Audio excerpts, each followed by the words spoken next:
Bonjour, l'article que je vous propose cette semaine s'intitule Gérer les conflits. J'aurais pu l'appeler aussi Moi et le conflit ou Vous et le conflit. La gestion des conflits est quelque chose de très vaste et très présente dans le monde de l'entreprise. Vous n'êtes pas sans savoir que les conflits ont de nombreuses sources et il ne serait pas possible de les traiter dans un seul article. Quoi qu'il en soit, le conflit va nous provoquer des émotions de colère, de peur, de tristesse. Aussi, il m'a paru important de traiter ce sujet qui est au cœur des relations humaines. Chacun d'entre nous n'a pas choisi sa personnalité, mais nous pouvons tous connaître notre pilotage automatique et en mesurer les conséquences. Dans l'avenir, je publierai d'autres articles relatifs à la gestion des conflits. Les conflits ne sont pas recherchés. Bien qu'ils fassent partie de la vie d'une entreprise, ils sont reconnus comme particulièrement stressants et dégradent les relations humaines. Vous avez tous vu ce genre de choses, il y en a marre. Comment? Ceci ne vous est pas étranger. De nombreuses sources de conflits sont présentes dans le monde du travail. Certaines sont visibles, d'autres sont sournoises. Elles ne semblent pas être présentes, mais soudain, elles surgissent comme venues de l'inconnu. Beaucoup de managers sont dépourvus face à un conflit ou à une situation qui peut dégénérer en conflit. Il est bien évident qu'il vaut mieux éviter un conflit que de le provoquer. Pourtant, certaines personnalités sont des champions, conscients ou pas, pour mettre le feu aux poudres. Quoi qu'il en soit, la majorité des conflits a pour source l'être humain, bien qu'il s'agisse d'un problème de source, de ressources, de stratégie, de décision, d'objectifs, de rôle, de rémunération, de pouvoir, de management, de personnalité, de conditions. Aucune des choses énumérées ci-dessus n'apparaît spontanément. Elles sont toutes des décisions de l'être humain, peu importe son niveau hiérarchique. Cela montre une évidence bien souvent oubliée. Les problèmes provoqués par l'être humain ne peuvent être résolus que par lui-même.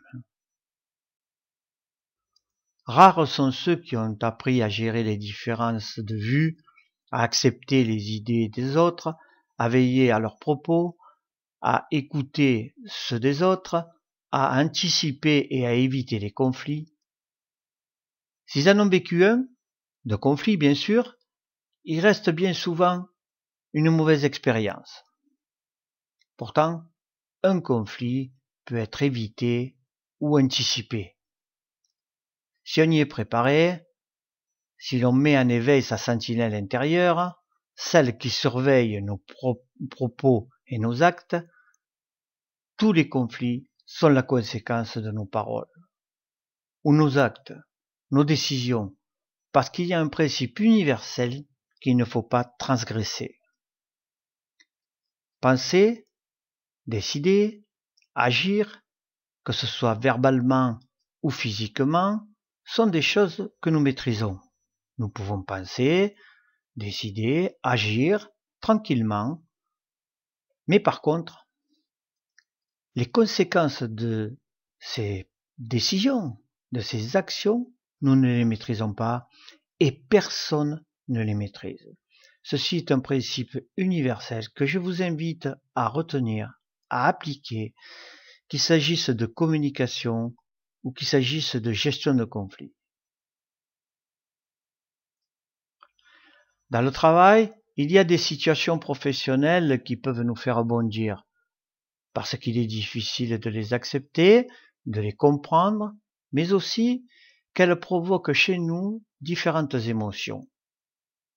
La même émotion chez chacun d'entre nous n'est pas déclenchée par la même chose et ne prend pas la même forme. Les émotions sont liées à notre type de personnalité Et il est facile de remarquer que dans une réunion, si l'animateur a des propos durs avec les participants, certains réagiront et d'autres ne seront pas affectés. Entre collègues de travail, il arrive fréquemment que des incidents se produisent. Heureusement, la plupart sont sans conséquence. Mais malgré tout, ils polluent l'atmosphère de travail et créent des préoccupations qui paralysent durablement les personnes impliquées dans l'incident. Si ces incidents deviennent récurrents, ils peuvent provoquer un conflit. Nous voyons l'intérêt de se connaître et de connaître les autres pour éviter les maladresses et rompre avec le pilotage automatique qui peut conduire à la naissance de conflits. Nous sommes tous les spectateurs de nos propres colères, mais nous n'en connaissons pas les causes et surtout, nous culpabilisons celui qui en est le déclencheur. Lorsque quelqu'un ou quelque chose enfreint ce que l'on estime être inacceptable, alors se met en train un processus de protection de la part de celui qui se sent offensé. Ce dernier met en route un de ces déclencheurs de colère, sent une contraction au niveau du plexus, une douleur sur les tempes, une accélération des battements de son cœur, et surgissent aussitôt des propos qu'il garde à l'intérieur ou qu'il laisse échapper, du genre « Je ne peux accepter cela, c'est inadmissible ». Il peut s'ensuivre une gradation des émotions comme de la colère, de l'incompréhension, de la tristesse, de l'écœurement. Cette gradation, vous la connaissez peut-être, on commence par être en colère, puis effectivement, on ne comprend pas ce qui s'est passé, et on est triste, et on est quelquefois écœuré selon la situation. Ce que nous venons de voir et qui s'exprime par des contractures physiques et une voix intérieure consécutive à notre mécontentement s'appelle un pic. On dit généralement dans notre jargon, nous avons été piqués au vif. Ce pic nous met souvent à l'envers, il peut s'atténuer, comme persister plusieurs jours et s'ajouter à un pic qui viendra renforcer le précédent. Cette fois, il est possible de ne pas garder la colère et de l'exprimer parce que c'est trop, et trop, c'est trop. L'accumulation de pics n'est jamais bonne, car elle conduit à ce qu'on appelle un crack, c'est-à-dire à un conflit ouvert. Mais nous ne craquons pas tous pour la même chose, ni au même moment. Cela dépend de notre personnalité. Certains craquent au premier pic et d'autres au second ou troisième. Nous allons essayer d'expliquer ces pics et puis le crack sur un graphique où vous avez les émotions sur les ordonnées et sur les abscisses, vous avez les pics dans le temps. Vous avez un premier pic qui va être une émotion contenue. Vous allez recevoir effectivement ce qu'on vous a dit, la remarque, et ceci va vous affecter, mais vous arrivez à le contenir. Un deuxième pic arrive. C'est une émotion supplémentaire qui va s'ajouter à la seconde et qui peut provoquer ce qu'on appelle un crack. C'est-à-dire que s'il y a un autre pic qui arrive derrière, ça peut effectivement déclencher un conflit ouvert. Cette gradation des émotions, nous sortons de nos gonds. La colère, la tristesse, l'écœurement arrivent. Et nous voyons que ceci obéit à quelque chose qui est exponentiel, c'est-à-dire que certains vont craquer peut-être au premier pic parce que ce sont des gens qui ont une personnalité très marquée et qui sont des écorchés vifs, d'autres au deuxième ou au troisième. Mais ce principe est à retenir, donc il faut faire très attention quand on parle, parce que on maîtrise ce qu'on dit, mais on ne maîtrise pas les conséquences. Retenez surtout cela. Les pics et les cracks expriment ce que nous sommes et non ce que les autres sont. Notre observateur intérieur nous indique ce que nous faisons. C'est le moi observateur, ce que j'ai appelé la sentinelle, qui nous décrit le moi qui agit. Effectivement, quand vous dites, quand dans votre tête il y a une phrase qui vous dit ah là je crois que je suis allé trop loin, c'est votre observateur, votre moi observateur, qui constate que votre moi qui agit a fait quelque chose qu'il ne fallait pas.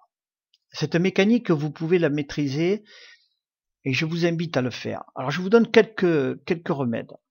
Lorsque vous sentez qu'une relation se tend avec un collaborateur, ayez une conversation sincère avec lui et dites-lui comment vous souhaitez collaborer avec lui. Expliquez-lui les comportements qui vous piquent.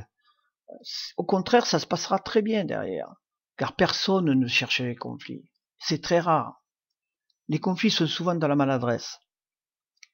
Dès que vous ressentez un pic, faites-en part à la personne. C'est l'occasion d'être en contact avec votre émotion, encore contenue, et d'en parler à l'autre. Lorsque c'est trop, et que vous ressentez que le plexus se contracte, que les tempes sont douloureuses et qu'une voix intérieure vient vous interpeller, il est temps d'agir. Sortez, si cela est possible, et marchez, respirez à plein poumon. Cette technique vous permettra de rompre avec l'emballement mental et émotionnel. L'action diminue le stress. Si vous ne faites pas ça, vous risquez effectivement d'avoir un crack qui arrive et d'être sur un conflit ouvert. Donc il vaut mieux se lever, prendre du recul, et marcher, sortir si on peut. Enfin, le dernier conseil est certainement le plus important. Vous venez de réagir à un stimulus, une sollicitation. Qu'est-ce que cela veut-il dire de vous? Comment puis-je utiliser mes pics comme levier de progrès? Et là, vous allez vous poser des questions que vous ne vous êtes jamais posées. Voilà, par ce travail, ce n'est pas l'autre que vous allez changer, mais le rapport à l'autre. C'est vous dans le rapport à l'autre. Ceci me paraît très important. Voilà, j'en ai terminé pour cet article. Avant de vous quitter, je vous souhaite de bonnes fêtes de fin d'année et une excellente année 2018 avec la santé, du bonheur et la réussite dans tout ce que vous allez entreprendre. Au revoir et rendez-vous en 2018. Si vous n'êtes pas encore inscrit sur mon blog, faites-le et je vous souhaite de bonnes vacances.